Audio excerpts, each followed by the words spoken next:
It's been 40 years since we waited for something new to happen for Star Rail, and that time has finally come because we are seeing the drip marketing for the newest character of version 4, and it's a massive news because they're also introducing a whole new path now, not only with one character in Yao Guang, but also with Sparxie, the other character. Both of these characters are from the Elation path, which will be an entirely new playable path. We don't have anyone like that before. So let's just jump right in and see what people are talking about and rating their designs and everything too while we're at it. Plus, let's make this a discussion on whether or not we'll be going for them, what they could possibly bring into the game's meta. But before that though, your boy gotta pay his bills. A quick word from today's sponsor. With the all-new version 4.0 finally approaching, maybe you're out of resources or you're panicking about pulling new characters though, here's where I'd like to introduce to you a website that I use for top-ups, which is Aniba. Aniba offers the best top-up services and it's worth every bang for your buck. The best part is Aniba complies with all of Hoyoverse's guidelines with top-up services, so it's certainly trustworthy, and as usual, I myself has used it, had zero issues with it. You can top up for yourself or for your friends because all you need to do is click the first link in the description, choose the item that you would like to top up, enter your server, and then your UID, complete the payment, and voila, you see your resources in a designated account, no login needed. What's interesting is that there's a 10%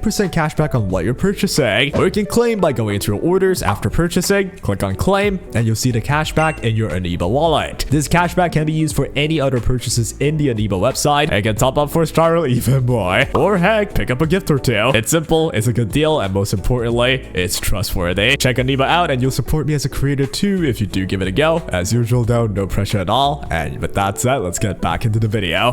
And now that we're back, we have the first character in Yao Guang. Yao Guang is a 5-star physical Elation path character, and she looks like someone from Xianzhou. The dress is designed, and especially with the white hair, really does remind you of like Fei Xiao's aesthetics, and even including Jing Red. And just so happens in the drip marketing, if you read the description for her, she is a General Yao Guang. But for some reason, all the generals, it's kind of white haired and everything. In terms of design though, if you played Genshin before, it legitimately looks like she'd skinned Devalin and then just wear it as a dress now. Regardless, still, I think she does look okay. Nothing too over the top though, but honestly, I've played Star Rail enough to know that whatever animations these characters are gonna have with their skills and ultimate, they'll absolutely rock. And while the design's nothing too out of the world, it is still okay. That's my personal opinion at least, but I do know people who think she looks absolutely awesome. In whatever case though, she is the first Elation path character that we're going to have, and she is of the physical element. She actually also rocks the peacock aesthetic, and also the feathers do remind me of definitely a peacock and somehow also the Devalin, but both of them look majestic, which is probably what Yao Guang is supposed to represent. Just your majesty, your lady Yao Guang. In terms of what she could be doing, well, unless you've referred to leaks, we don't really know what Elation path would be doing yet. But if I were to guess, it would be something similar to a Remembrance path, where they'll introduce somewhat of a new mechanic, and an Elation path character will do exponentially well with other Elation path characters. Yao Guang being one of the first Elation path character should logically mean that she's one of the first archetypes that will be introduced. But although I will say, depending on what Sparxie brings to the table, Yao Guang may not be the must-pull character, right? It's just like Remembrance path. A lot of the Remembrance path characters that especially has been released early on in the past version, they are not the ones that dominate the whole meta, but there are a few core characters that are from the Remembrance path in the past, like Hyacinth, that serves as the core support for the entire version. So just from these drip marketing alone, especially with Yao Guang and Sparxie both being Elation path, the free-to-play plan will be to identify the core character that will be used in all of the Elation teams in the future, and making sure you at least pull one copy of that character. Based on past versions, we know a good Remembrance path team really need all of the characters together in a team to function well. Or at the very least, if you compare a Remembrance path team with and without the perfect allies, there is observable differences. So ideally, you want to set up a lot of Elation characters together. They'll most likely synergize with each other the best. Now, obviously, it's too soon to tell what this could be, and Elation path might actually just work completely differently than we thought, and perhaps they could just work with any other paths quite well, and they have a general versatile kit. However, that is up to debate, and my personal opinion is that Star Rail probably has designed Elation characters to work well with each other, considering the first two banner coming into 4.0 are both Elation. There's a likely chance that they both could work well with each other in Yao Guang and Sparxie though, and hey, since there's an extension of the current version, I think a lot of us have more than enough resources to pull for at least one copy of both the banners. At least that is the case for me. You know what, man, Yao Guang, we will be pulling you, and we'll be having a lot of fun with it. I will be sharing my own opinion and speculations on her. I do think she looks looks more and feel more like a supportive character than a damage dealing one. But well, I definitely could be wrong because I've been attacked by a peacock as a kid in a zoo. So yeah, maybe she's just a really feisty peacock girl. In any case though, let's just jump into the second character that got drip marketed. We do have Sparxie. Now this is a character that is very much looked forward upon by a lot of players, right? First of all, she's a fire character from the ELATION path as well. So as mentioned, the first two characters that come will feature two characters from a new path. After the delay and extension, man, Hoyo is not playing games. We're gonna get the brunt of the new stuff right away. There's no taking a break anymore. In terms of a general outlook on her design, she kind of looks like a grown-up Clara in a face. And there are also people that mentioned she kind of has Rappa's aesthetic. This may be Hoyoverse telling us, guys, we did not forget about Rappa. We did not rerun her banner with the Dahlia's banner though, but we didn't forget about her. So here's a character that kind of has the same vibe. It's basically the whole gaming 2D pixel aesthetic in the background here. That's also filled with colors that kind of reminds you of Rappa. A really fun idea to point out is that Sparkle and Sparxie are just a play of the name, where Sparkle is Hanabi if you pronounce it in Japanese, while Sparxie is Hibana, which is essentially just the same thing but flipped around. I think it's hilarious. And maybe Sparxie will have a totally different kind of characteristic and personality coming into version 4. Perhaps instead of trying to bomb everything, she'd become a sweet girl. I kind of don't buy it though. She looks like she would prank you with bombs too. If you read the description and the drip marketing though, it does look like Sparxie is essentially a streamer, and a really successful streamer at that, being able to win the first highlight reel machine or most likely everywhere at once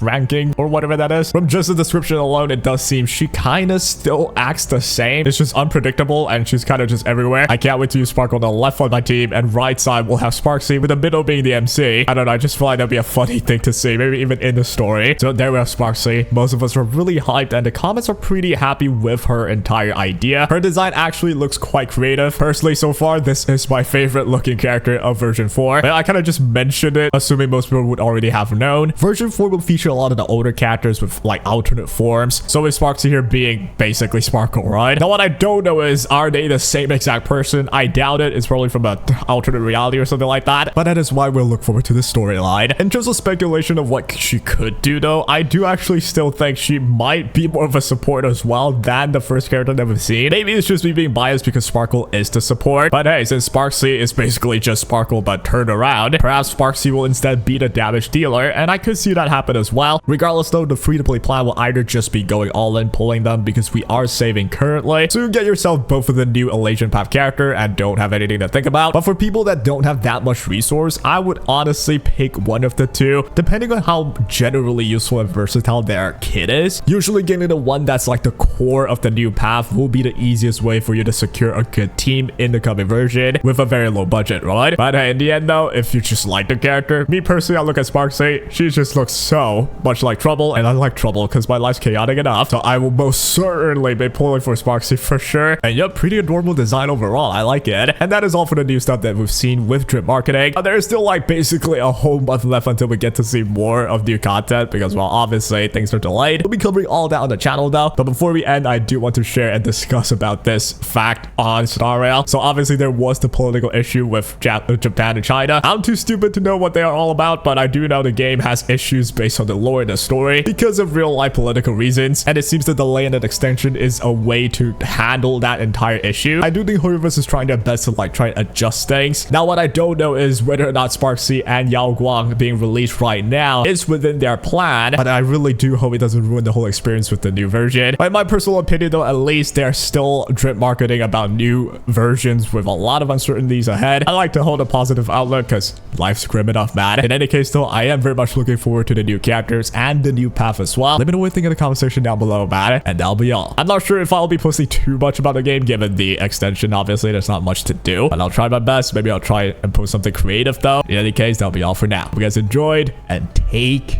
care.